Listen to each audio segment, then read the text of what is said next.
हाँ जीरा सिप जलजीरा मसाला। सिप सिप जीरा सिप एमडीएच का जलजीरा जीरा सिप एमडीएच का जलजीरा जीरा सिप।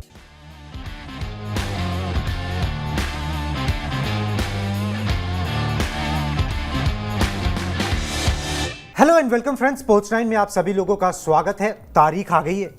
वैसे तो पहले से इस तारीख की बात हो रही थी, मगर ऑलमोस्ट तय हो गया कि भाई सिलेक्शन की बैठक जो है ना वो 19 तारीख को होगी।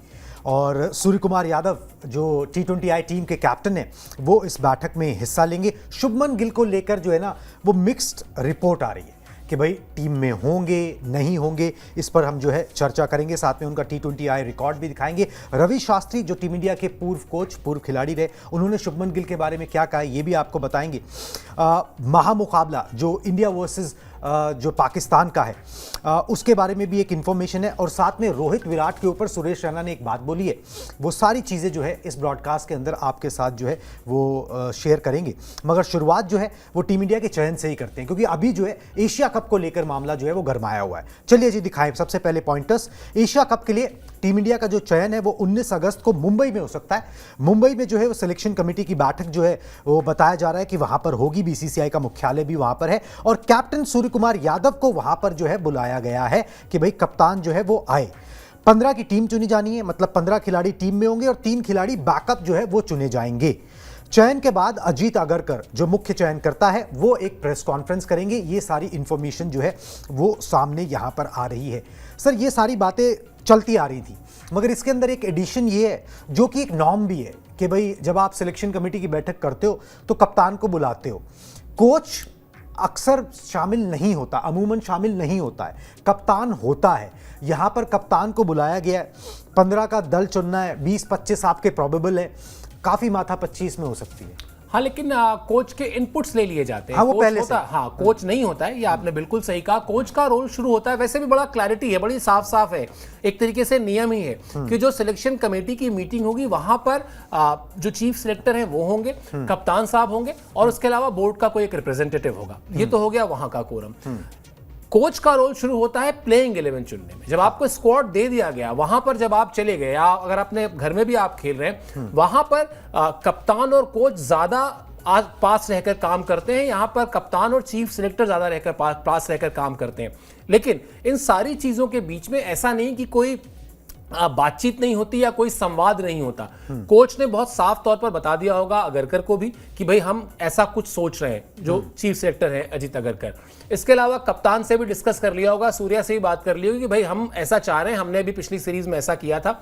तो वो जो जब टेबल पर बैठेंगे ना तो वो हमें ऐसा लग जरूर रहा है कि बहुत माथापच्ची होगी, बहुत ज्यादा होगी, लेकिन कोशिश ये यहाँ पर वो जो माथापच्ची है असल में वो अच्छी माथापच्ची है। हाँ। मतलब वो अच्छा सरदर्द है। इसलिए मुझे नहीं लगता कि बहुत ज्यादा कोई सिलेक्शन पर बहुत ज्यादा कोई बहुत खिलाड़ियों को लेकर चर्चा करनी है। चर्चा इस तरह से करनी है कि हाँ भाई अभी स्क्वाड चुन लेते हैं और उसके बाद प्लेइंग 11 के लिए जब बैठेंगे तो वो दोबारा वो कप्तान और कोच आपस में बैठ के डिस्कस कर लेंगे। तो बहुत ज्यादा एक मेरे ख्याल से आप ओपनिंग पर चर्चा करेंगे, शुभमन गिल पर चर्चा करेंगे, तीसरे फास्ट बॉलर पर चर्चा करेंगे। ये सब कुछ बातें हैं मोटी मोटी जिस पर चर्चा होगी। वो कचकच भी ज्यादा तब होती है ना जब थोड़ा पावर पिलर्स जो है ना वो ज्यादा हो। अब यहाँ पर पावर की पोजीशन के अंदर गौतम गंभीर जो है वो खास तौर पर इंग्लैंड दौरे के बाद जो ज्यादा नजर आते हैं। और सूर्या कोई फुल टाइम कैप्टन तो है, मगर वो सिर्फ एक फॉर्मेट के हैं। ऐसा नहीं तीनों फॉर्मेट के कप्तान है कि उनके पास उस किस्म की पावर हो कि भाई वो भी अड़ जाए। ठीक है, तो वो चीजें नहीं हो सकती, तो मिल बांट के ही चीजें होंगी। मगर चर्चा जो है ना वो शुभमन गिल को लेकर हो रही है, श्रेयस अय्यर को लेकर हो रही है, जायसवाल को लेकर हो रही है। रिपोर्ट्स इस किस्म की आ रही हैं जिसमें से हमको कुछ चीज़ें जो है वो इतनी कन्विंसिंग नहीं लगती, तो हम उसको जो है ज़्यादा प्रोपेगेंडा में मतलब फैलाते भी नहीं। हाँ, मगर ये ज़रूर है कि भाई ये प्रॉब्लम जो है वो ज़रूर फेस आ रही है कि शुभमन गिल को अगर टीम में शामिल किया जाएगा तो फिर बाहर किसको किया जाएगा, प्लेइंग 11 से बाहर कौन होगा। रिपोर्ट क्या है पहले मैं आपको दिखा देता हूँ, फिर इस पर चर्चा कर लेते हैं, क्योंकि ये एक अच्छी टेंशन तो है वो बनी गई है। शुभमन गिल के चुने जाने पर जो है ना वो बैठक में चर्चा होगी। एशिया कप के लिए जो है वो चुना जाना है और उनको चुना जाए ना चुना जाए, मिडिल ऑर्डर में जगह देना इतना आसान नहीं है। ओपनर आपके सेट हैं, टीम में चुनकर अगर वो आते हैं तो फिर प्लेइंग 11 में उन्हें खिलाना पड़ेगा। आप टेस्ट के कैप्टन को बाहर नहीं बैठा सकते, उप कप्तानी उनको दी जाए या फिर अक्षर पटेल को जो दी गई थी उन्हीं के पास रह जाए। इन सब चीज़ों पर भी जो मौजूदा कप्तान है सूर्य कुमार यादव, उनसे जो है वो चर्चा यहाँ पर होगी। सर यहाँ पर ना सबका एक पेज पे होना बहुत ज़रूरी है, या तो कोई दबे मन से एक पेज पे हो जाए जिसकी आवाज़ इतनी मजबूत नहीं है कि भाई ठीक है आप जो करना चाहते हो वो कर लो। अगर आप ये चाहते हो कि भाई शुभमन गिल आगे का फ्यूचर है तो आप बना लो, आप टीम में भी ले आओ, आप उपकप्तानी भी दे दो, या फिर जो है आप जैसा चलता आ रहा था T20 आई टीम बड़ा अच्छा कर रही थी, आप उसी फॉर्मेट को चलने दो। क्योंकि अगर टेक्निकली देखा जाए, आंकड़ों के लिहाज से देखा जाए तो शुभमन गिल हो गए, जायसवाल हो गए, श्रेयस अय्यर हो गए, जगह बनती नजर नहीं आ रही। क्योंकि टीम में जिसने भी प्रदर्शन किया, चलो तिलक वर्मा हो, ओपनर में संजू सैमसन हो, अभिषेक शर्मा हो, किसी के साथ सबने अच्छा प्रदर्शन किया है, सबने प्रॉमिस दिखाया है। अब आपको किसको हटा के किसको फिक्स कर दोगे, ये एक अच्छा सिरदर्द है। और कप्तान से यहाँ पर बात की जा रही है, ये एक सही प्रोटोकॉल भी है कि भाई अब कप्तान को भी उस पेज पे ले लो। ये ना हो कि बाद में जब नतीजा खराब आए तो फिर कप्तान बोल दे कि जी मेरे पे तो थोपा गया था। देखिए कुणाल, दो चीजें हैं। पहली बात तो ये कि एक शुभमन गिल के आने से ना तो अभिषेक शर्मा बाहर हो रहे हैं, ना संजू सैमसन बाहर हो रहे हैं, ना तिलक वर्मा बाहर हो रहे हैं, ना सूर्य कुमार यादव की कोई कप्तानी जा रही है, ना हार्दिक पांड्या की जगह छिन रही है। तो आपका जो बैटिंग पोर्शन है वो पहले के जैसे ही इंटैक्ट है, उसमें कहीं कोई बड़ा बदलाव नहीं हो रहा। मुझे लगता है कि जब इस तरह का कोई एक बड़ा पॉलिसी डिसीजन लेना होता है कि भाई एक फॉर्मेट का कप्तान है, अच्छा करके आया है, अब और भूलिएगा नहीं, उम्र 24 से 25 साल के बीच में है, हमारे लिए एक लॉन्ग रन का आदमी है, इसको हमको लाना ही लाना है। अगर ये फैसला हो गया है तो फिर इसके लिए ये नहीं सोचा जाएगा। और जाहिर सी बात है, अगर गौतम गंभीर या अजीत अगरकर ने ये फैसला किया है तो टीम के हित में ही किया होगा। ऐसा तो नहीं है कि शुभमन गिल को लाके और टीम को खराब करना है, टीम की परफॉर्मेंस खराब कर देनी है, ऐसा तो नहीं हो सकता है। सोच के तो यही लाया जाएगा ना कि हम टीम के हित में ये फैसला कर रहे हैं, और फिर अगर टीम के हित में ये फैसला हो रहा है और किसी एक खिलाड़ी को जो लगता है कि शायद स्कीम ऑफ थिंग्स से बाहर किया जा सकता है तो बाहर कर दिया जाएगा, इसमें कौन सी बड़ी बात है। लेकिन मुझे ऐसा लगता है, ये मेरा अपना मानना है कि ये जो कुछ भी होगा, मतलब चाहे आप यशस्वी जायसवाल की बात कर लें, हालांकि उनकी उतनी बात हो नहीं रही है, सबसे ज्यादा बात शुभमन गिल को लेकर ही हो रही है, तो शुभमन गिल को लेकर बात कर लेते हैं। क्या बदलाव होना है? शुभमन गिल आ जाएंगे, अक्षर पटेल से कह दिया जाएगा कि भाई आपको हम उपकप्तानी जो नहीं दे पा रहे, अब आप जैसे खेल रहे थे वैसे खेलिए। सूर्या कप्तान है, कप्तान बने रहेंगे, और जो सब कुछ तय होगा वो इस एशिया कप के लिए तय नहीं होगा, टीम एशिया कप के लिए चुनी जा रही है बस। ये प्लानिंग जो है वो अगले साल T20 वर्ल्ड कप की है। तो आप जो भी प्लान बनाएंगे उसमें सबको एक पेज पर लेकर आएंगे और आप कहेंगे कि भाई ये एशिया कप तो सिर्फ एक तरीके से आप मान लीजिए कि एक रास्ते का एक माइलस्टोन है, लेकिन जो असली मंजिल है वो मंजिल हमारी अगले साल का T20 वर्ल्ड कप है। उसके लिए हमारी प्लानिंग ये है कि हम सूर्या ये कप्तानी में जाएंगे, शुभमन गिल वहां पर उनके वाइस कैप्टन होंगे, वहां पर संजू सैमसन जो है वो नंबर 3 पर खेल लेंगे, शुभमन गिल जो है वो अभिषेक शर्मा के साथ ओपन कर लेंगे। Even right hand left hand combination भी आपका डिस्टर्ब नहीं हो रहा। अगर कोई ये सोच रहा है तो संजू सैमसन और अभिषेक शर्मा अगर खेलते हैं तो वहां राइट हैंड लेफ्ट कॉम्बिनेशन है, तो शुभमन गिल के होने से वही होगा। तो एक खिलाड़ी को आप कैसे लेकर आते हैं, बड़े खिलाड़ी को जिसने साबित किया है अपने आप को हाल फिलहाल में, उसको आप कैसे लेकर आते हैं, यही जगह बनाना ही सिलेक्टर्स का और कोच का काम है, उनको करने दीजिए। बिल्कुल जी, यही उनका काम है। वैसे भी गौतम गंभीर ने एक बात बोली थी जो मेरे साथ थोड़ी सी रह गई। उन्होंने बोला I can take a bad decision if done with a good intent.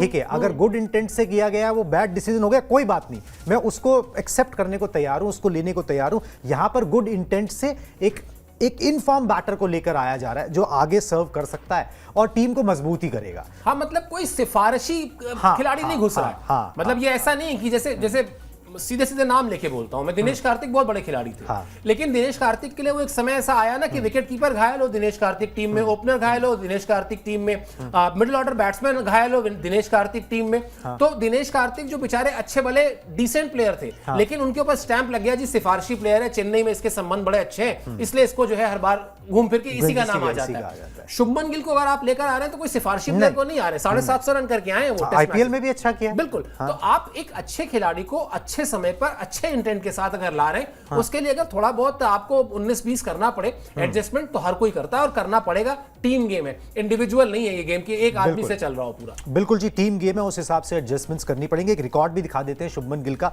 T20I का रिकॉर्ड अभी तक क्या रहा है। 21 मैचेस खेले हैं, 578 रन बनाए, औसत 30.42 का है, एक शतक वो लगा चुके हैं, स्ट्राइक रेट 139 है। ये स्ट्राइक रेट थोड़ा सा ना सवालों के घेरे में था, मगर अभी जो IPL बीता उसके अंदर उन्होंने 150 प्लस की स्ट्राइक रेट से जो है ना वो रन वहां पर बना के दिखाए, इसलिए जो है वो चिंता भी अब दूर हो जाती है कि भाई जब ये सबसे छोटा फॉर्मेट आता है तो वो अपना गेम जो है वो स्टेप अप नहीं कर पाते, वो ODI वाले चक्कर में फंस जाते हैं। वो उन्होंने करके दिखाया कि नहीं, मैं उस पर भी एडजस्टमेंट जो है वो कर सकता हूं। एक चीज और इसमें जोड़ूंगा कुणाल में, ये स्ट्राइक रेट जो आप कह रहे हैं 139 140 के आसपास, हम ये क्यों भूल जा रहे हैं कि 2024 में जो हमने T20 वर्ल्ड कप जीता है, उसके बाद रोहित शर्मा, विराट कोहली और रविंद्र जडेजा 3 संन्यास हुए ना आपके। बिल्कुल। तो अब आपको ये भी तो देखना, और विराट कोहली कौन सा 200 के स्ट्राइक रेट से खेलते थे, और वो सबसे कम स्ट्राइक रेट वाली सबसे स्लोएस्ट 50 थी जो फाइनल में उन्होंने लगाई, उससे जिताया ना उन्होंने आपको टूर्नामेंट। तो आपको एक उस टेम्परामेंट का खिलाड़ी चाहिए ना भाई। अगर आपके पास T20 टीम में संजू सैमसन है, अभिषेक शर्मा है, उसके बाद सूर्य कुमार यादव है, फिर हार्दिक पांड्या है, ये तो है ना सारे 170 180 190 के स्ट्राइक रेट वाले। तो आप एक जैसे ही 7 बल्लेबाज खिलाना चाहते हो, सोच लो। और या फिर आप चाहते हो कि नहीं, मैं बीच में ये जरा 130 140 की स्ट्राइक रेट वाले भी 1-2 प्लेयर को रख लेता हूं, जो जरूरत पड़ने पर, ऐसा नहीं 190 से नहीं कर सकता है, लेकिन किसी दिन फंसे रहेंगे तो वो 140 135 से करके मैच निकाल सकता है हमारे लिए। बिल्कुल जी, उसके इर्द गिर्द जो है वो बैटिंग जो है वो घूम जाएगी। इस किस्म का एक संतुलन बनाने की कोशिश की जा रही है। इंटेंशन ठीक है, वही बात है, वो नतीजा फिर जो मर्जी हो, मगर इंटेंशन जो है वो बिल्कुल ठीक नजर आ रहा है। इस इंटेंशन को बैक जो है ना एक तरीके से रवि शास्त्री जो खिलाड़ी रहे और कोच रहे इंडियन टीम के, उन्होंने किया। उन्होंने तारीफ की है शुभमन गिल की। क्या उन्होंने बोला, फटाफट से वो दिखा देता हूं पहले, फिर उसके बाद आगे बढ़ेंगे। इसमें कोई शक नहीं है कि शुभमन गिल लंबे समय तक टीम इंडिया में बने रहेंगे, क्योंकि हम सब जानते हैं कि उन्होंने इंग्लैंड में किस तरह की सीरीज खेली है। वो अभी सिर्फ 25 साल के हैं और आप सभी जानते हैं कि अनुभव के साथ वो और भी बेहतर होंगे। वो टॉप पर है और टॉप पर ही रहेगा। वो बहुत ही शाही खिलाड़ी है और उसके अंदर शाहीपन झलकता है। जिस तरह से वो बल्लेबाजी करता है, उसे देखकर लगता है कि वो बहुत सहज है। शुभमन के अंदर फ्लो है और लंबी पारी खेलने की क्षमता वो रखते हैं। सर, ये शाहीपन जो उन्होंने बोला है कि भाई मतलब एक ईज झलकता है, ठीक है, वो शाहीपन का कहने का मतलब यही है कि भाई वो मैदान को जैसे ओन करते हो ना आप, उस तरीके से वो लगता है। तो वो ये वही झलक है जो आप अपने मेन बैटर में देखना चाहते हो, जो सबसे तगड़ा स्तंभ हो उसमें देखना चाहते हो, जो विराट कोहली में भी नजर आती थी। बिल्कुल, आप चाहते हो कि आपकी टीम में हर एरा में आप उठा के देख लीजिए, एक खिलाड़ी ऐसा होता है जिसके लिए विरोधी टीम में हमेशा यह परसेप्शन होता है कि भाई ये जब तक है मैदान पे, तब तक मैच, अभी हमने जीता नहीं, अभी वो मैच पलट सकता है। सचिन तेंदुलकर ने लंबे समय तक यही नैरेटिव रखा, इसी पर्सपेक्टिव के साथ वो खेलते रहे। यही सरदर्द उन्होंने विरोधी टीमों को दिया दुनिया भर की, कि ठीक है 7 विकेट गिर गए, सचिन है ना अभी, सचिन है तो कुछ भी हो सकता है। फिर वो गया आगे विराट कोहली में। हमारी एरा में हमने सबने कहा कि भाई विराट है ना अभी, विराट के रहते तक तो हम लोग बड़ा रिलैक्स ही रहते कि हाँ कुछ हो जाएगा। अब फिलहाल विराट नहीं है, अब आपके पास रोहित शर्मा नहीं है। अब इस समय इस सेटअप में, जो सेटअप आपका है, अगले 5 साल, अगले 10 साल तक के लिए आप किस खिलाड़ी के अंदर ये आप किसी के अंदर ये प्रतिभा तो नहीं डाल सकते, किसके अंदर ये झलक है, कौन ये काम कर सकता है, और जिसके पास समय हो और तीनों फॉर्मेट खेल रहा हो, तभी तो होगा ना। वरना केएल राहुल भी हैं एक बल्लेबाज जो बड़े भरोसेमंद हैं, लेकिन तीनों फॉर्मेट खेले, लंबा खेले, और जिसकी हम ये इमेज बना सकें जो भारतीय क्रिकेट टीम का एक पोस्टर बॉय हो। वो पोस्टर बॉय अगले 10 साल के लिए कौन हो सकता है? वो शुभमन गिल ही हो सकते हैं। आपने इस चीज का आधा एनालिसिस करके उनको कप्तानी भी दे दी है, यानी आप भी सोच वही रहे जो बात हम कर रहे हैं। तो अब आप चाहेंगे कि जब आपने आधा स्टेप बढ़ा दिया है तो आप पूरा स्टेप बढ़ाएं, और ना सिर्फ स्टेप बढ़ाएं, अपने आप को बैक करें, अपने उस खिलाड़ी को जिसको आप चाहते हैं कि अगले 10 साल तक, एक दशक तक दुनिया भर की टीमों में वो डर रहे कि अभी शुभमन गिल है क्रीज पर, अभी कुछ भी हो सकता है। आपको उनके साथ खड़े होना पड़ेगा, आपको उनके तारीफ में हर वो बात कहनी पड़ेगी, और आपको उनके थोड़े बहुत उनके लिए अगर एडजस्टमेंट्स करने पड़े तो वो एडजस्टमेंट्स भी करने पड़ेंगे, तभी आप उनको बना भी पाएंगे उस स्टेचर का खिलाड़ी, वरना फिर बना नहीं पाएंगे आप। बिल्कुल जी, और रोहित और विराट ने तो ये बात बहुत पहले ही बोल दी थी कि भाई फ्यूचर जनरेशन को लीड जो है वो शुभमन गिल जो है वो करते हुए नजर आएंगे, और वही होता हुआ नजर भी आ रहा है। उन दोनों को भी इस बात की जो है तसल्ली और खुशी होगी, क्योंकि उन्होंने भी ग्रूम किया है इस खिलाड़ी को। ऐसा नहीं है कि उनका इसमें कोई योगदान नहीं है शुभमन गिल को शुभमन गिल बनाने में। चलिए जी आगे बढ़ते हैं, और एशिया कप है, तो एशिया कप के अंदर एक मैच की चर्चा ना उस एशिया कप से ज्यादा हो रही है, वो है 14 सितंबर भारत वर्सेस पाकिस्तान। ये मुकाबला हर कोई देखना चाहता है। फाइनल की बात बाद में होगी, पहले इंडिया वर्सेस पाकिस्तान, क्योंकि यहां पर हार जो है वो मंजूर नहीं होती है। दुबई स्टेडियम में मुकाबला है, पॉइंटर्स दिखा दें। दुबई स्टेडियम में भारत पाकिस्तान के बीच ये चौथी टक्कर होगी। 3 बार मुकाबला हो चुका है इंडिया वर्सेस पाकिस्तान का दुबई स्टेडियम में, और 2 बार पाकिस्तान ने बाजी मारी है, 1 बार इंडिया ने बाजी मारी है। और इस एशिया कप में आपको 3 बार टक्कर देखने को मिल सकती है, इसे हम महामुकाबला कहते हैं। एक तो लीग स्टेज में, फिर एक सुपर 4 में, और उसके बाद अगर फाइनल में दोनों टीमें पहुंचती हैं तो T20 वर्ल्ड कप 2021 याद आ जाता है सर, जब भी हम बात करते हैं दुबई में इंडिया वर्सेस पाकिस्तान T20 आए फॉर्मेट के अंदर, जहां पर इंडियन टीम को कन्विंसिंगली हार का सामना करना पड़ा था 10 विकेट से। 10 विकेट से उस तरीके का वो एक वन ऑफ मैच था, मगर मतलब जो वन ऑफ हो गया, ठीक है। और वो ये फॉर्मेट ऐसा है जो पाकिस्तान को सूट भी करता है, कि जहां पर आपका ना ज्यादा ओवर्स होते हैं, जैसे भी 50 ओवर में वेस्ट इंडीज से हार गए, ठीक है। वेस्ट इंडीज से जो कोई हार नहीं रहा, उनसे वो हार गए, जिनके खिलाड़ियों के मतलब 5-6 खिलाड़ियों के नाम नहीं कोई बता पाएगा वेस्ट इंडीज के, उनसे टीम हार गई, क्योंकि 50 ओवर का फॉर्मेट था, और हारी भी 202 रन से। 202 रन से, कुछ 90-92 रनों पर टीम ऑल आउट हो गई। बाबर, रिजवान सब थे उसके अंदर। अब यहां पर जो है T20 का मुकाबला है, दुबई का स्टेडियम है, सपोर्ट पाकिस्तान का भी रहेगा, प्रेशर उन पे भी रहेगा, और फॉर्मेट इस किस्म का है कि आप हल्के में नहीं ले पाओगे। बहुत हाई प्रेशर मैच जो है ना ये दोनों टीमों के लिए होने वाला है। देखिए कुणाल, T20 फॉर्मेट एक ऐसा फॉर्मेट है ना जहां हल्के में तो आप हांगकांग की टीम को भी नहीं ले सकते हो, हल्के में आप नेपाल की टीम को भी नहीं ले सकते हो। क्यों? क्योंकि फॉर्मेट छोटा है। किसी एक खिलाड़ी का मुकद्दर उस दिन चमक गया, वो लिखवा के लाया है अपने हाथ में। हाँ, वो कुछ तो सितारों का भी खेल होता ही है ना, मतलब उसको कैसे आप कह देंगे कि नहीं ऐसा होता ही नहीं है। कोई एक खिलाड़ी लिखवा के आ गया कि उसको चमकना है, वो चमक जाएगा ना। 2005 में याद कीजिए, जब ऑस्ट्रेलिया को हरा दिया था बांग्लादेश ने, और अशरफुल और ये सारे प्लेयर थे उस टीम में, तो क्या हुआ था? यही तो हुआ था। उस दिन किस्मत थी बांग्लादेश के साथ, तो हो गया। अब यहां पर आप हल्के में तो नहीं ही लेंगे, लेकिन जैसा आपने भी कहा ना कि वो जो 10 विकेट से हार हुई, वो वन ऑफ मैच था। वरना पिछले 5, 7, 10 सालों का अगर आप हिस्ट्री उठाकर देखेंगे अक्रॉस ऑल द फॉर्मेट, आप ये पाएंगे, हालांकि जिससे भारतीय फैंस मायूस भी होते हैं, कि भारत और पाकिस्तान के मैचेस बड़े एक तरफा हुए। मतलब वो जो आप चाहते हैं कि बिल्कुल नेल बाइटिंग फिनिश हो, दोनों टीमों की तरफ से थोड़ा सा दिखाई दे वो जज्बा कि नहीं हमें हारना नहीं है, वो आपको भारत में तो दिखाई देगा, लेकिन अब पाकिस्तान में नहीं दिखाई देगा। मुझे लगता है कि अगर आप क्रिकेटिंग आधार पर बात करें, अगर हमारी बातचीत का आधार थोड़ी देर के लिए हम भूल जाएं कि भारत पाकिस्तान के मैच की बात हो रही है, अगर हम बात करें कि क्या 2 अच्छी टीमों के बारे में बात हो रही है, आप शायद नहीं पसंद करेंगे देखना भारत पाकिस्तान का मैच। आप उससे ज्यादा देखना पसंद करेंगे भारत और ऑस्ट्रेलिया के मैच को, भारत और इंग्लैंड के मैच को। क्यों? क्योंकि वहां पर अब टक्कर होती है, वहां पर लगता है कि हाँ, मतलब हमें 19 नहीं पढ़ना है, हमको झुकना नहीं है। यहां तो ठीक है, वो एक मैच ऐसा हो गया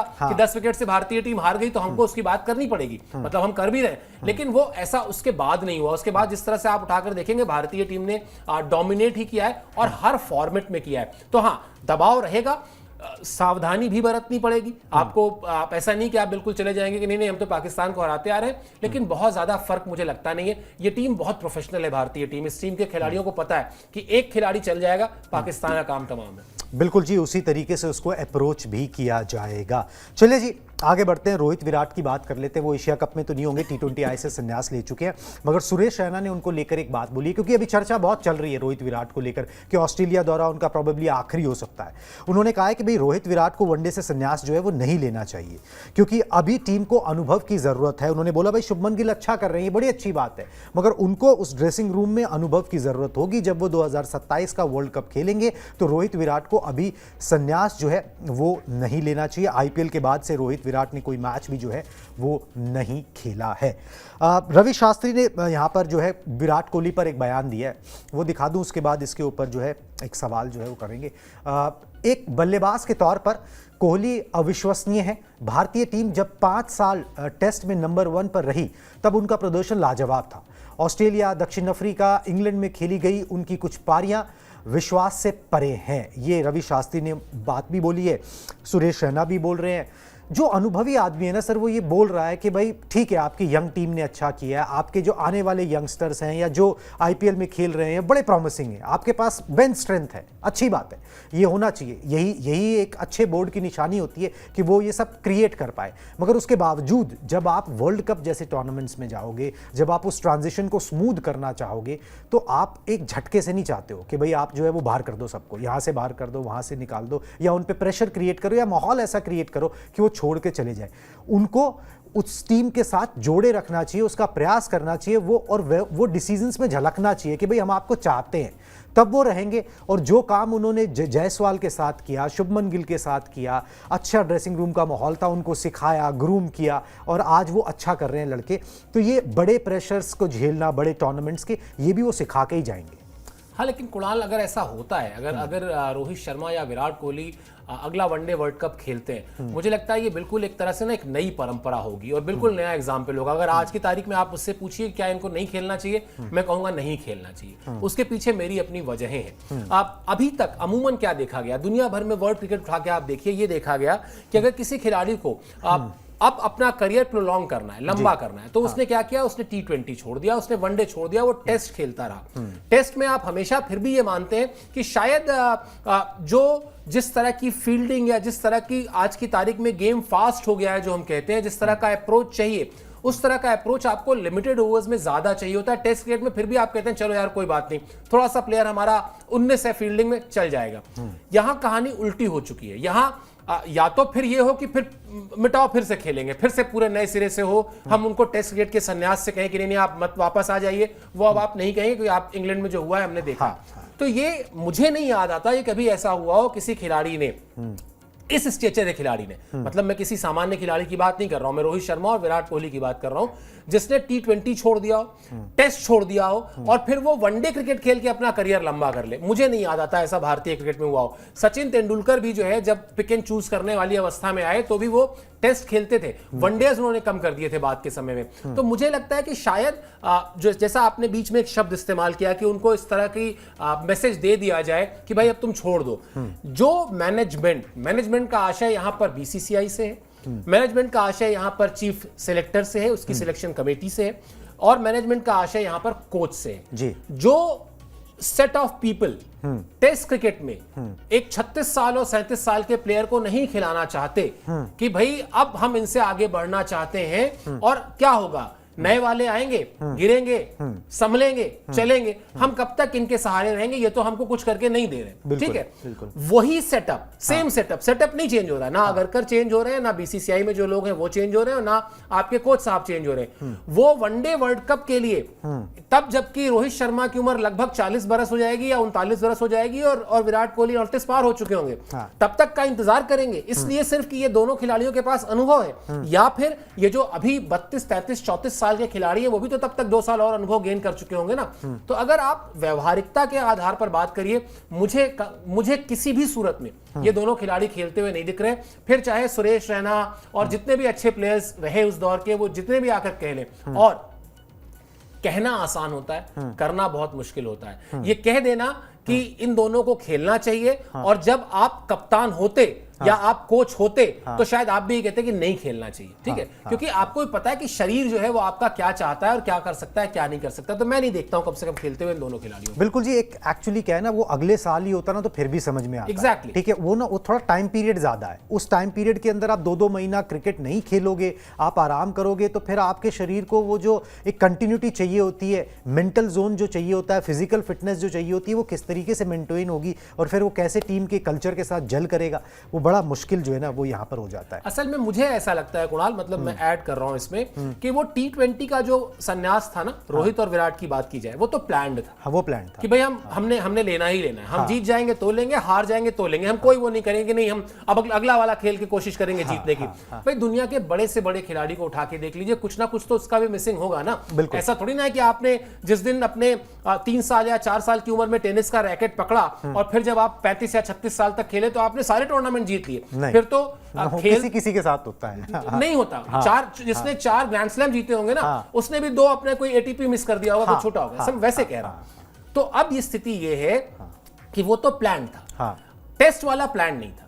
अगर वो टेस्ट वाला नहीं हुआ होता संन्यास, अभी आप इस सिनेरियो को ऐसे समझिए कि अगर अभी आपका टेस्ट क्रिकेट में विराट कोहली और रोहित शर्मा खेल रहे होते तो वो इस वर्ल्ड टेस्ट चैंपियनशिप की साइकिल में खेलते, वो उस कंटिन्यूटी में रहते जिस कंटिन्यूटी का जिक्र आपने किया, और तब अपने शरीर को हल्का सा पुश करके अपनी फॉर्म को देख के, मैनेजमेंट के साथ अपने संबंधों को देख के ये कहते कि हाँ चलो वनडे वर्ल्ड कप भी जैसा बेन स्टोक्स कर रहे हैं, हाँ ट्राई कर लेते हैं। लेकिन अब क्या है कि आपका जो मूल था, आपने मूल छोड़ दिया, आपने टेस्ट छोड़ दिया। अब आपने टेस्ट छोड़ दिया तो आप क्या, वो जो आप कितने बताते हैं 25-27 वनडे बताते हैं, 25-27 वनडे 2027 तक, वही मतलब 2 साल, 2-2.25 साल में, यानी 27 महीने में 27 वनडे, एक महीने में एक वनडे, 27 डे क्रिकेट, उसमें आप और 2 दिन प्रैक्टिस जोड़ लीजिए तो और क्या, मैच डेज तो वही हुए ना। तो मतलब आप 27 महीने 2 खिलाड़ियों को रखेंगे कि वो 27 मैच खेलने वनडे के, मतलब मुझे तार्किक नहीं लगता। नहीं, वो लॉजिकल नहीं लगता है। अब वो यही है कि भाई या तो इनकी सोच ऐसी होगी कि भाई हम टेस्ट क्रिकेट को नहीं खेल पा रहे, वनडे हमारे लिए कंफर्टेबल है, हम वो खेल सकते हैं, मगर उसके साथ जेल भी करना चाहिए ना काफ़ी चीज़ें। अब ये चर्चा होगी, अब ये चर्चा होनी चाहिए। बिना चर्चा के अगर कुछ हो गया तो वो ठीक नहीं होगा, चर्चा के साथ जो है ना वो सब चीज़ें यहाँ पर होनी चाहिए। चलिए जी, अब अगर लेट्स से कि भाई अगर ऑस्ट्रेलिया दौरा लास्ट ही साबित होता है तो लास्ट में भी ना विराट कोहली के पास एक कमाल करने का जो है मौका रहेगा। क्या वो कमाल वो कर सकते हैं, आपको बताते हैं। 54 रन बनाते ही विराट कोहली ऑस्ट्रेलिया में नया मुकाम जो है वो हासिल कर लेंगे। वनडे में सबसे ज्यादा रन बनाने वाले दूसरे बल्लेबाज उनके पास बनने का मौका है।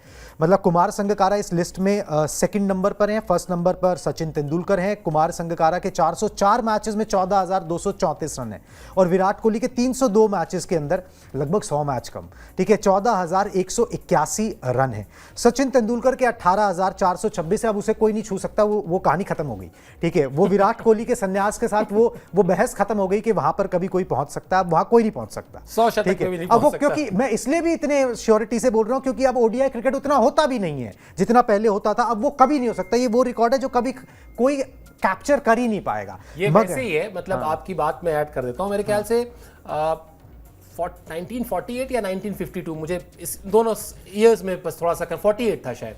डॉन ब्रैडमैन जब अपने आखिरी मैच में आउट हुए तो उनके 7,000 रन होने थे। 7,000 रन अगर उनके हो जाते तो उनका टेस्ट औसत जो है वो 100 का हो जाता, जो हम हमेशा चर्चा करते हैं। वो नहीं हो पाया, ठीक है, क्योंकि वो पहली पारी में जो है वो आउट हो गए और दूसरी पारी में बैटिंग का मौका ही नहीं मिला, 0 पे आउट हो गए थे। तो अब क्या है, वो रिकॉर्ड 1948, अगर मैं सही हूं तो 1948 से लेकर अभी तक 2025 आगे तक रहेगा। वो औसत में डॉन ब्रैडमैन के टेस्ट औसत में डॉन ब्रैडमैन के रिकॉर्ड को आप तोड़ ही नहीं सकते, पहुंच ही नहीं सकता कोई वहां पे, कोई नहीं पहुंच सकता। वैसा ही ये रिकॉर्ड है कि सचिन तेंदुलकर ने जितने रन बना दिए वो नहीं बना पाएंगे, मगर विराट कोहली के पास सर ये मौका जरूर रहेगा। और ये अगर ये भी वो अचीव कर लेते हैं तो चलो ठीक है, उनके वो जितनी भी उन्होंने ख्याति प्राप्त की है, जो रिकॉर्ड्स उन्होंने बनाए हैं, उसमें कोई बहुत बड़ा कोई ऐसा इजाफा नहीं हो जाएगा। मगर अगर आप खत्म करते हो, आपका जो तीसरे नंबर का सर से बल्लेबाज है, बाकी सब बातें छोड़ दो, जो तीसरे नंबर का बल्लेबाज है उससे अगर आप 100 वनडे कम लेके उतने ही रन बना देते हो तो ये अपने आप में बहुत बड़ी बात है। 100 वनडे लो करियर होता है, मतलब मेरे ख्याल से 100 वनडे खेले, अजीत अगरकर ने 100 वनडे खेले होंगे। नहीं, कईयों का करियर नहीं होता है, कई लोगों का करियर 100 वनडे में निकल जाता है। बहुत सारे प्लेयर अलग अलग देशों में खेलते हैं जो 2 वनडे 4 वनडे 5 वनडे खेलकर जो है बेचारे उनका करियर खत्म हो जाता है। तो बहुत बड़ा अचीवमेंट है। सबसे पहले तो अपने सब्सक्राइबर्स को बता देते हैं कि वो 1948 ही था, मैंने कहा चेक कर लेता हूं क्योंकि उस वक्त मैं कंफ्यूज था डॉन ब्रैडमैन के बारे में जो बात हो रही थी अभी, उसमें वो 1948 में ही बना था रिकॉर्ड, जो अब तक कायम है। यानी वो 52 साल उधर जोड़ लीजिए और 25 साल इधर जोड़ लीजिए, 77 ईयर्स हो गए। अब आ जाते हैं विराट कोहली पर। प्रोबेबली यही वो लास्ट माइलस्टोन है, मतलब मैं जो देख पा रहा हूं कि जहां पर शायद आप उस एक हंसते खिलखिलाते अपने अच्छे चमकते दमकते करियर को विराम दे सकते हैं और शायद इसी पर सहमति बन भी जाएगी, वरना अगर इससे ज्यादा आपने स्ट्रेच किया तो फिर आप वो बस वो छूट जाएगी आपकी और फिर आपको एक वन फाइन डे आपको इंस्टाग्राम या आपको किसी सोशल मीडिया नेटवर्क पे जाकर ये लिखना पड़ेगा कि after scoring so much runs and after having इतना months of the cricketing career और ये वो करके, मुझे लगता है उसकी नौबत ना आए तो ज्यादा अच्छा है। ये मौका है, बड़ा अचीवमेंट है ये, जैसा आपने भी कहा बड़ा अचीवमेंट है, बड़ी उपलब्धि है, उस उपलब्धि को हासिल कीजिए, उसके बाद फिर आप तय करिए क्या करना है। बिल्कुल जी, और उसके बाद जैसे किंग की तरह आपने बल्लेबाजी की है, उसी तरह अगर आप विदा भी लेते हो तो वो सबसे अच्छी बात जो है, सबसे अच्छी मीठी याद जो है वो भी यहाँ पर रह जाएगी। चलिए, ये सब भविष्य में विराट कोहली को तय करना है, बीसीसीआई को तय करना है कि उनको आगे जो है किस तरीके से बढ़ना है। फिलहाल हमारे इस ब्रॉडकास्ट में अभी बस इतना है। हमारे साथ जुड़े इसके लिए बहुत बहुत शुक्रिया।